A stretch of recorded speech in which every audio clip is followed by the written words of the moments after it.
Helicopter দুর্ঘটনায় ইরানের president Ebrahim Raisi ও দেশটির পররাষ্ট্রমন্ত্রী হোসেইন আমির আবদুল্লাহিয়ান নিহত হয়েছেন, এমনটাই বলা হচ্ছে ইরানের সংবাদ মাধ্যম মেহের নিউজের প্রতিবেদনে।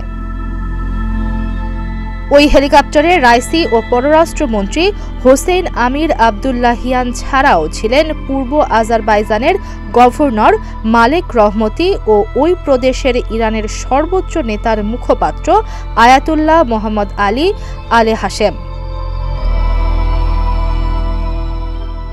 যদিও এখন পর্যন্ত ইব্রাহিম রাইসি ও পররাষ্ট্রমন্ত্রী হোসেইন আমির সহ অন্যান্য কর্মকর্তাদের মৃতদেহ পাওয়া যায়নি।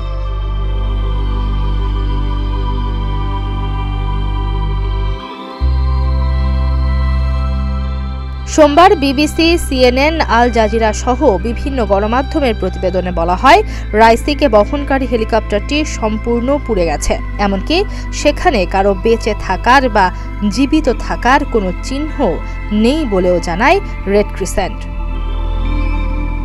রোববার রাইসিকে বহনকারী হেলিকপ্টারটি ইরানের পূর্ব আজারবাইজান প্রদেশের জোলফা এলাকার কাছে দুর্ঘটনার শিকার হয়।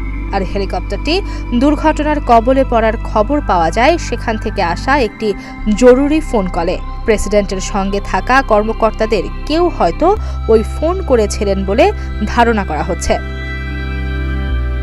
পরে ওই হেলিকপ্টারের সঙ্গে যোগাযোগ করা হয়েছিল, তবে কথার সঙ্গেই সংযোগ বিচ্ছিন্ন হয়ে যায়। এরপরই ঘটনাস্থলে যায় ইরানের ঊর্ধ্বতন কর্মকর্তা ও উদ্ধারকারী দল। ভারী বৃষ্টি ও তীব্র বাতাস উপেক্ষা করেই দীর্ঘ অভিযানের পর ইরানের প্রেসিডেন্ট ইব্রাহিম রাইসিকে বহনকারী বিধ্বস্ত হেলিকপ্টারের সন্ধান পাওয়ার দাবি করে রেড ক্রিসেন্ট। ইব্রাহিম রাইসি ইরানের অষ্টম প্রেসিডেন্ট। তিনি ইরানের সর্বোচ্চ ধর্মীয় নেতা আয়াতুল্লাহ আলী খামেনির ঘনিষ্ঠ জন ছিলেন। তিনি প্রেসিডেন্ট হওয়ার আগে দেশটির প্রধান বিচারপতি হিসেবেও দায়িত্ব পালন করেন তিনি। বিমান দুর্ঘটনার পর থেকেই ইরানের পরবর্তী প্রেসিডেন্ট কে হবেন এ নিয়ে বিভিন্ন মহলে চলছে জোর আলোচনা। ইরানের সংবিধান অনুযায়ী রাইসি মারা গেলে তার পদে বসবেন বর্তমান প্রধান ভাইস প্রেসিডেন্ট মোহাম্মদ মুখবার। তবে এক্ষেত্রে অনুমোদনের প্রয়োজন পড়বে দেশটির সর্বোচ্চ নেতা আয়াতুল্লাহ আলী খামেনির।